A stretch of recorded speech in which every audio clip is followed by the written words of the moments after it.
campus electrician. I work in the maintenance department here at Franklin Pierce University. I was hired in 2001, so you do the math.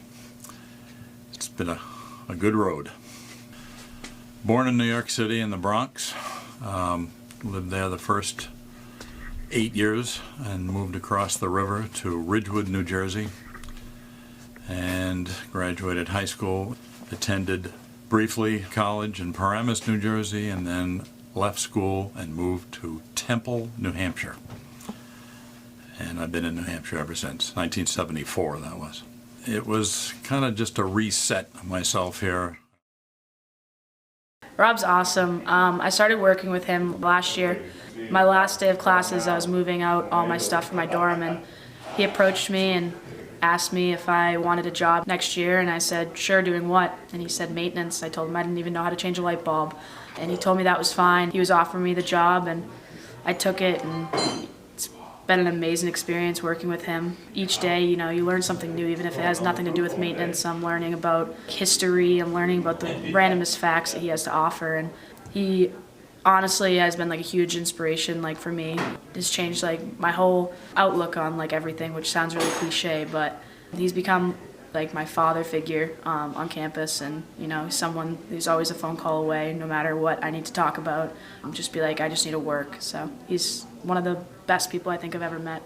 My best story, just my toilet just all of a sudden just exploded, and first thing I do is call Rob. He showed up about an hour later with everything to like clean up and stuff, and just the whole time like just cracking jokes, and like the dad jokes, of course. Right away, the first person to think of to call when something disgusting like that happens is call Rob.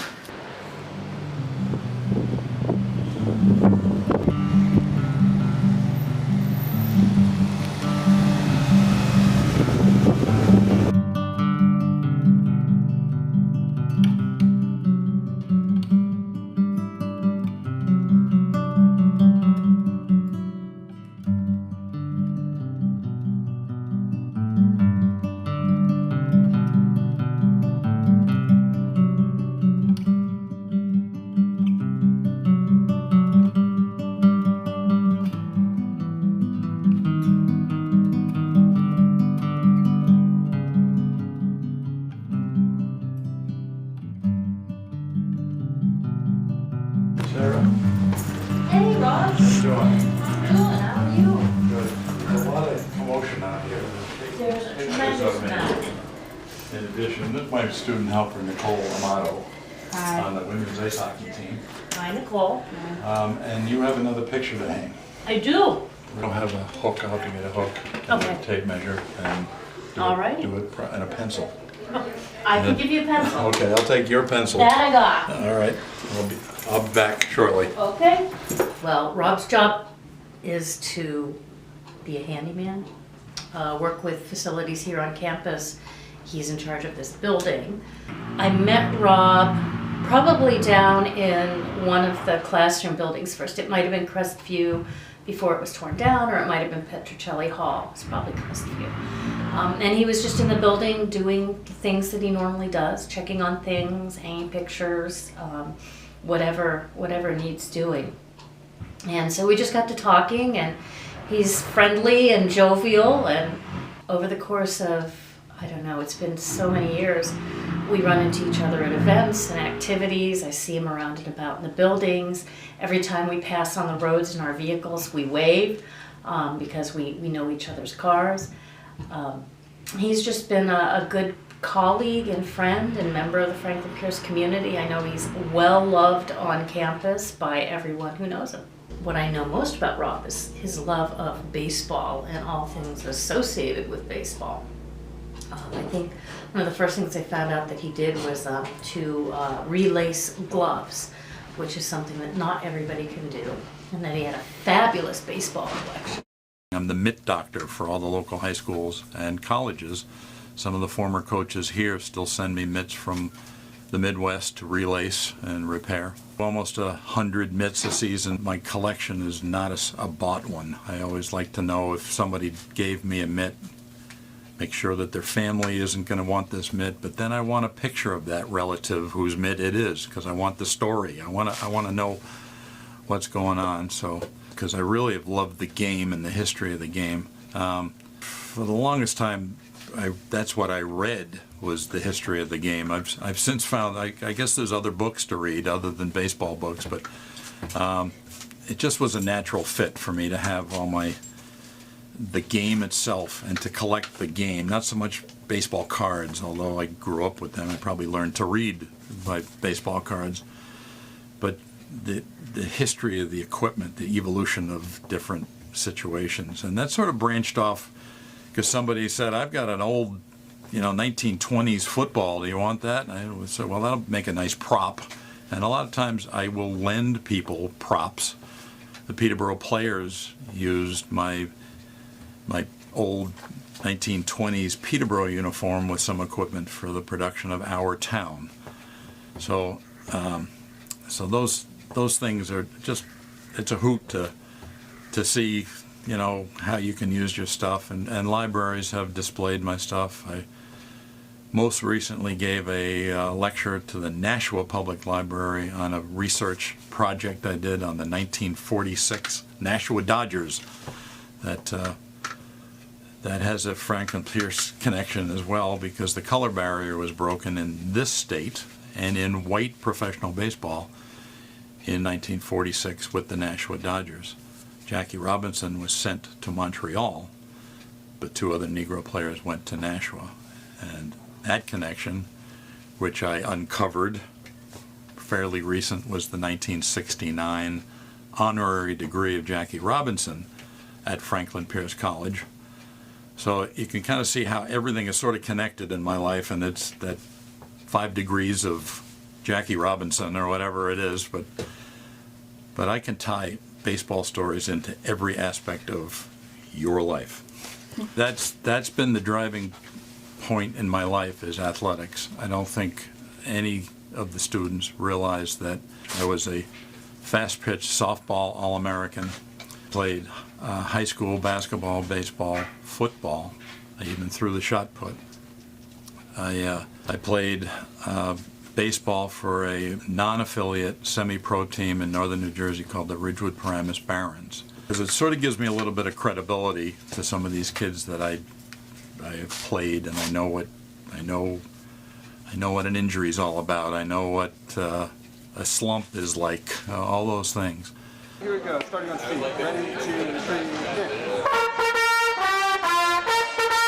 About 30 some odd years ago, I was asked to announce at Conval High School in Peterborough. My wife did the game clock, and they said they needed an announcer for a game. Now, my daughter's 27 years old now, and at one point I actually held her in my arms, holding her bottle, and went, "Here are tonight's starting lineups," while she continued with her dinner.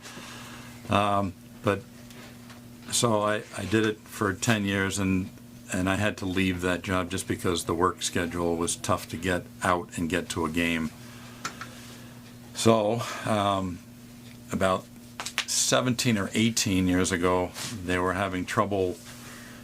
The communications world up at, there was no Fitzwater Center. It was just in its infancy, and George Haggerty and Bruce Kirsch, president and AD, wanted a little more refined product, and they asked me, "Do you do it?" I said, "I do." And now your Franklin Pierce University Raven, a sophomore guard from Burlington, Vermont, number 1, Lisa Suleimani. A junior guard from Oakland, Maine, number 3, Sophia Holmes. No looking back. So I've been doing it since then, but it was Conval High School that I got my feet wet. Ladies and gentlemen, Franklin Pierce University, the Northeast 10 Conference, and the NCAA promote good sportsmanship by student athletes, coaches, and spectators. But I'm not shy. I'll talk. Never met a microphone I didn't like. Did you hear about the horse that went into the bar? No, what happened to the The horse? bartender said, "Hey, why the long face?" So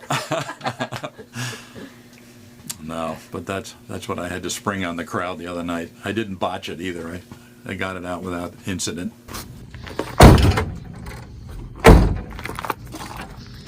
Aaron. All right.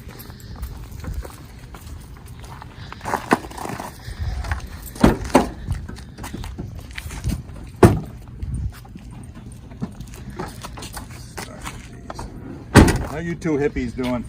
Good, how are you? Yeah. Do you have practice? We have weights, then an individual, then conditioning. So, when we're done for the day. Yep. I think you really mean that too. You're gonna Yeah. go. All right. I'll see you at lunch. See ya. Some health scare a couple of years ago, actually 5 years ago, an irregular heartbeat, a couple of procedures to that effect, and then it was a little finicky, so I was constantly getting essentially zapped back into rhythm, and it just makes you appreciate everything, just when you don't know if your health is good. It was good that I was an athlete and that I don't smoke and all the other things that make you recover quickly. But that was a big wake-up call here for a few dietary changes. You can see that not completely successful with the dietary changes, but the changes are just watching the school grow, watching my family grow. My daughter, I couldn't be prouder of her. She's got an artistic eye with her with photographs and has some art shows.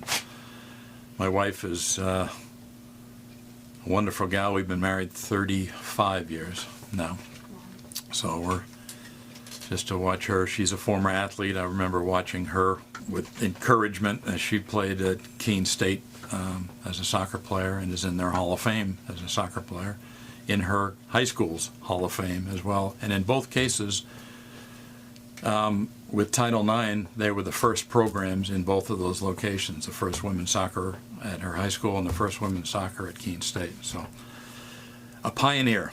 So that was fun to be around. And I was married when she was a junior at Keene State. So proud of her, too.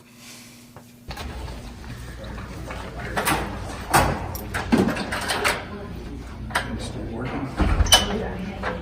It's time for a filter change. How about you, speaking of filter changes? What's up? Your coffee pots. I gotta keep an eye on them. Let me know if water's... There's been a complaint yet. I'll let you know. Usually Izzy keeps tabs on me. She knows that the best. You okay? Yeah, she's finally back in. She had the flu. Yeah. So. On a good day, I can tell you something about 500 kids. On a bad day where I'm stuck somewhere and I don't see any, I feel it. I feel cheated some days where it's like, boy, that was too much like work. But no, just to talk about their game the day before or ask them about their academic showcase or how's your mom. That's the other part. Half the parents I've met and have inside comments with their parents and kid brothers. I'm pulling quarters out of their ears or whatever it takes. But 500 on a good day, I probably know 2/3 of the student body here.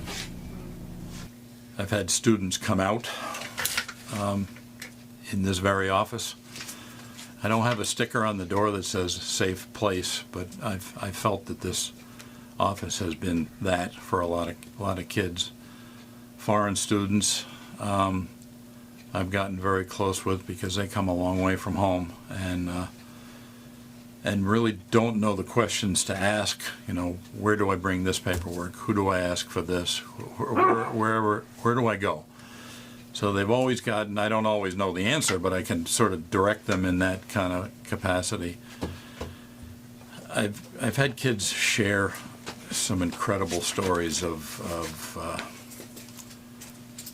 heartache, you know, deaths in the family, parents that die. I mean, how incredible is that to share? It's just really kind of special to be around them. Each kid is different. Each kid has their own. Each kid ticks differently, and that's the trick. That's my trick, is to try to figure out whether is this kid musical, is this kid artistic, what makes this guy or gal tick here? And that's part of the game for me, is to figure out how to put them at ease and get them through here and on their way. The hockey players was giving me my tour, and you drove by and you honked, and she said, "Oh, that's Big Rob. He goes to all of our games. He goes to every game. He's such a great guy." So you were my first person that I knew other than her. He never ran into jokes, smiles, or waves. He'd always throw out the peace sign at me. He got my kite out of the tree before, and he was always there for you. And I mean physically there for you. I mean, a lot of people you could contact through email and schedule appointments with, but Big Rob ran on a real-time schedule, and for that I'm thankful. And I'm also thankful how he showed me how to express gratitude and all of his values through his own actions. And yeah, Big Rob's the best. I miss seeing Rob sitting in his office when I would go and work at facilities, and I miss our talks about good food and great music. Miss you, Rob. Rob is one of those staff members that always has a smile on his face, whether he's in the dining hall doing magic tricks for students, or if he's coming into your tower to fix your toilet for the umpteenth time that semester and he knows you broke it again. He always came in with a smile and a joke. The second reason I came to Franklin Pierce was meeting Rob that day at open house and feeling like I was connected with someone there that truly knows the campus and loves everything and everyone there. He truly is just a great person. From class, I was walking back from Petro from class, and he brought me to the bubble so I didn't have to walk when it was wicked cold outside. And we just shot the shit, and he I think he did like a magic trick or something. It was super fun. 68, 69, 70. I can't believe I'm at the end of my working life. Not today, but I'll never have enough money to retire according to the TIA booklet that tells me how much I'm going to need to retire on, but I can't worry about that. So I hope to work as long as I can. I think I'll know it when it's time.